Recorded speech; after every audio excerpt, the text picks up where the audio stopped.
से हमें डीजल लेने दिया जाए। तो हमारे जो भी किसानों की समस्या है उसको मैंने प्रमुखता से उठाया। नमस्कार, जनता की आवाज में आपका स्वागत है। जी हाँ, मैं इस वक्त मौजूद हूँ राजस्थान की संगरिया विधानसभा के अंदर। आपको बता देता हूँ, मैं इस वक्त मौजूद हूँ संगरिया के अंदर और भाजपा महिला मोर्चा की जिला अध्यक्ष है गुलाब जी सिंवर। इनसे चर्चा करूंगा। जो पिछला लॉकडाउन चल रहा है, काफी 4-0 का लॉकडाउन अभी फिलहाल मौजूद है, और मैं बात करूंगा क्या क्या दिक्कत लोगों को आई है और किसानों की खास तौर पर मैं इनसे चर्चा करने वाला हूं। आप ही मेरे को कमेंट करके जरूर बताएं कि क्या गुलाब जी किसी और के सवालों से आप संतुष्ट हुए या नहीं हुए। स्वागत है मैडम जी आपके मंच पर आपका। नमस्कार मैडम जी, सबसे पहले तो मैं आपसे लॉकडाउन के बारे में बात करूंगा। जो लोग देश के अंदर 4-0 लॉकडाउन अभी लगा हुआ है, इस पर आप क्या कहना चाहते हो? अभी जो ये 4-0 लॉकडाउन लगा हुआ है, ये मैं तो बिल्कुल देश के प्रधानमंत्री नरेंद्र भाई मोदी जी को जी जी इसमें बहुत बहुत धन्यवाद करना चाहूंगी। और सबसे पहले तो मैं आपका धन्यवाद करती हूँ जो आप जनता की आवाज लेकर हमारे बीच में आए हैं और हमारी जो भी आवाज है वो जन जन तक पहुंचाने का आप काम कर रहे हैं। तो मैं आपके इस चैनल के माध्यम से पुलिस कर्मियों का, मीडिया कर्मियों का, सामाजिक जो भी कोई कर्मचारी है, हमारे डॉक्टर्स है, नर्सेज है, सभी का मैं तहे दिल से धन्यवाद करती हूँ कि कोरोना की इस महामारी में उन्होंने जी जान से काम किया। उनको सैल्यूट करती हूँ। मैडम जी, जैसे राजस्थान के अंदर कांग्रेस सरकार है, काफी प्रचंड बहुमत लेकर वो सरकार बनी हुई है, आप मौजूदा विपक्ष में हो, मौजूदा विधायक जी के बाद में आपका ही संगरिया के अंदर नाम आता है।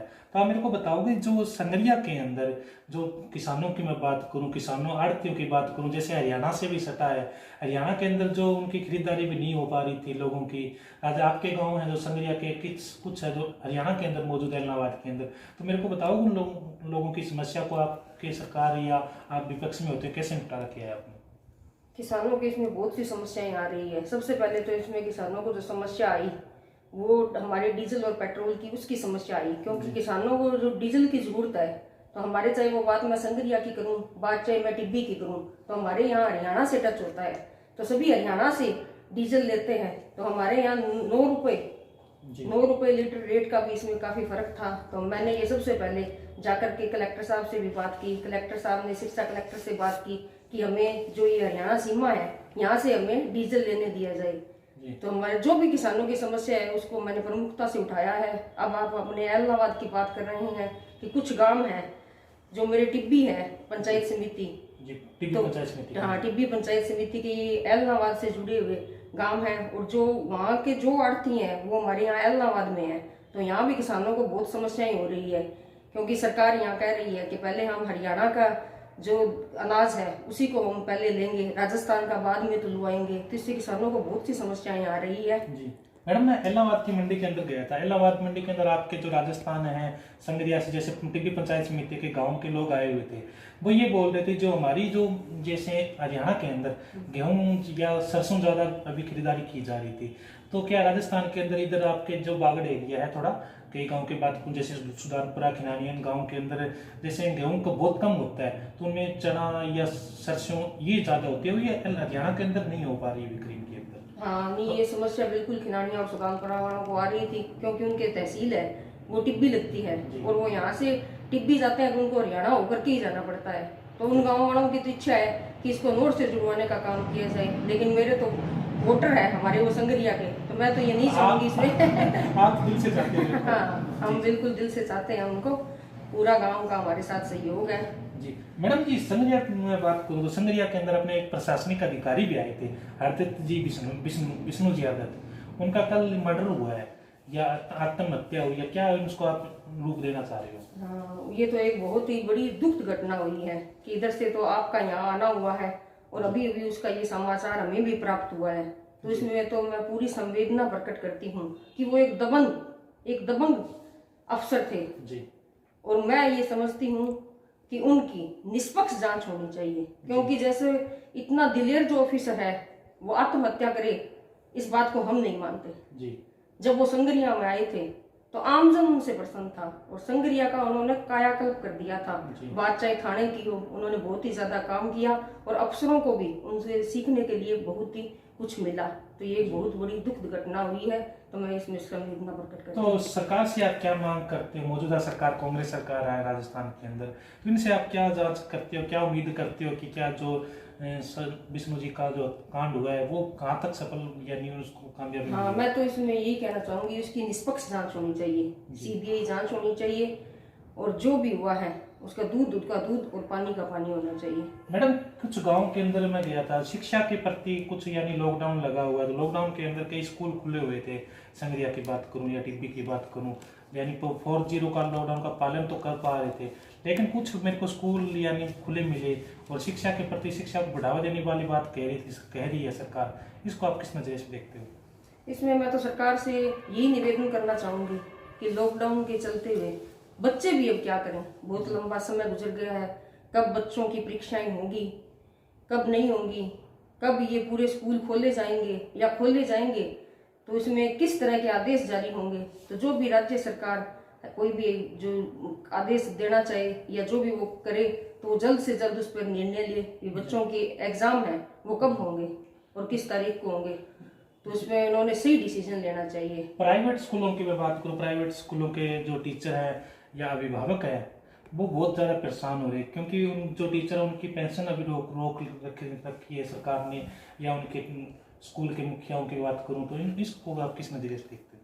उसको मैं तो इसी नज़रिए से देखती हूँ कि अभी मैं थोड़े दिन पहले ही कलेक्टर साहब से मेरी वार्ता हुई, भी अपने गाँव में ये वाटर वर्क्स है तो इसमें कुछ अस्थायी कर्मचारी लगे हुए हैं। अब जैसे अपने हनुमानगढ़ जिले में ये लगभग पूरे जिले में 200 है जो श्रम घटक योजना के तहत आते हैं, तो मैंने ये मुद्दा उठाया कि 2107 रुपए मात्र उनको मिलते हैं 1 महीने की पेंशन, तो उसमें बढ़ावा भी किया जाए। अब इन्होंने भादरा में तो 2900 रुपए दिए और संगरिया में 2100 रुपए दिए हैं। 7-7 महीने का बिल इनका पेंडिंग था, 2-2 महीने का। अभी कलेक्टर साहब का इसके लिए तो मैं धन्यवाद करना चाहूंगी कि उन्होंने मेरे ये मुद्दा उठाने के बाद 2-2 महीने की राशि तो उन्हें दी है, तो प्रशासन का इसमें मैं धन्यवाद भी करना चाहूंगी।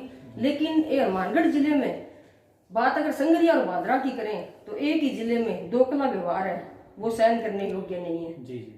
इसके लिए मैं प्रशासन से ये निवेदन करना चाहूंगी भी आगे जब भी इनकी पेंशन दी जाए तो इस पे विचार किया जाए और पूरे हनुमानगढ़ जिले को तो कम से कम बराबर का दर्जा दिया जाए। मैडम, अब आपकी क्या रणनीति रहने वाली है? अभी लॉकडाउन के बाद आपकी क्या प्रक्रिया रहने वाली है? मौजूदा सरकार को घेरने की तैयारी कैसी रहेगी आपकी? बिल्कुल, हम मौजूदा सरकार को घेरने के लिए तैयार हैं। अभी सरकार ने मंडी शुल्क 2% किसानों पे शुल्क लगाया, फिर इन्होंने उस बात को गोल गोल घुमा के ये पेश किया कि हमने ये 2% जो टैक्स लगाया है ये किसानों पे नहीं पड़ेगा, ये आड़तियों पे पड़ेगा। तो ये मंडी शुल्क लगाने का इन्होंने जो काम किया है ये घूम फिर के किसानों पे ही आता है। तो बात चाहे डीजल की हो, बात चाहे 2% किसानों पे लगाने की हो, बात चाहे अब मैं बिजली की करूं, तो एक तो ये कोरोना जैसी महामारी इसका प्रकोप आज आमजन झेल रहा है। दूसरा, अभी गहलोत सरकार 2 दिन पहले ये कहती है कि 3 माह का बिल जल्द से जल्द भरा जाए, नहीं तो 2% की प्लेंटी लगाएंगे, और 2% की प्लेंटी अगर वो नहीं लगाएंगे तो हम नहीं भरेंगे तो उनके कनेक्शन काट दिए जाएंगे। तो ये 3 माह का बिल सरकार को माफ करना चाहिए। मैं तो सरकार से यही कहना चाहती हूँ।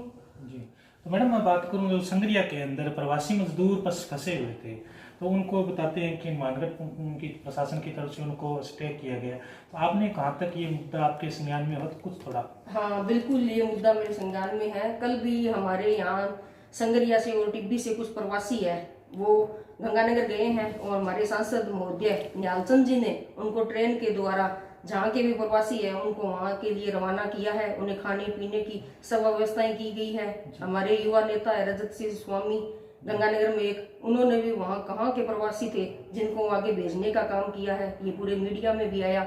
और मैंने कल ही एसडीएम साहब से भी वार्ता की है कि मेरे ये संगरिया के ही गांव है साबुआना ग्राम पंचायत, उसमें गुजरात के कुछ प्रवासी वहाँ आए हुए हैं। तो एसडीएम महोदय ने यही कहा है कि आप सरपंच की लेटर पैड पे उनको लिखवा करके यहाँ भेज दीजिए, जब भी कोई बस या कोई ट्रेन जाएगी उसके द्वारा हम उनको भेजने का काम करेंगे। तो सब लोगों को, क्योंकि राजनीति करनी है तो राजनीति तो कभी भी कर लेंगे। अभी ये कोरोना जैसी महामारी चल रही है तो इसमें तो चाहे कोई केंद्र सरकार का आदेश आता है चाहे कोई राज्य सरकार का आदेश आता है, तो हम सब लोगों ने मिलजुल के, चाहे मास्क वितरित करने की बात है, चाहे सैनिटाइजर की बात है, चाहे कोई अन्य समस्या है, चाहे उनको अपने भोजन किट उपलब्ध करवाने की बात है, तो हमने हर जगह बढ़ चढ़ कर भाग लिया है और कंधे से कंधा मिलाकर आमजन का सहयोग किया है। जी, तो क्या संदेश देना चाहोगे मैडम, जो कोरोना वायरस के प्रति आप क्या कहना चाहोगे, जो एक देश के अंदर बहुत खतरनाक बीमारी है, इस पर क्या कहना चाहोगे? इस मैं तो यही कहना चाहूंगी कि कोरोना है, ये भयानक बीमारी है और बचाव ही इसका उपचार है।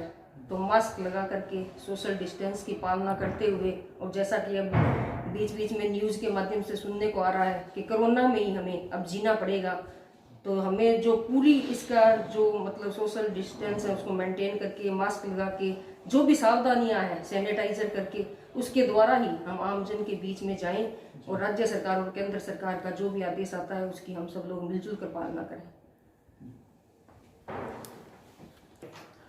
चलो, ये थे मेरे साथ में भाजपा महिला मोर्चा की जिला अध्यक्ष गुलाब जी सिंह ने मेरे साथ बातचीत की। आपको बता देता हूँ, पिछले 10 सालों से भारतीय जनता पार्टी के अंदर संगरिया विधानसभा के अंदर एक्टिव, और पिछली बार यहाँ से टिकट के प्रबल दावेदार थे। यह मौके पर इनका टिकट भी कट गया था, लेकिन ये बताते हैं कि जो आगे की रणनीति वो लेकर भी चलने वाले हैं संगरिया विधानसभा के लिए। जिन्होंने मेरे पास बातचीत की, किसानों के प्रति काफी संज्ञान में जो मुद्दे लाए गए हैं उन पे प्रति उन्होंने गहरी संवेदना व्यक्त किया। मेरे साथ लगातार बने रहिए, हमारे चैनल को लाइक करें, सब्सक्राइब करें, ताकि आपको हमारी वीडियो हमारे चैनल के माध्यम से मिलती रही। धन्यवाद।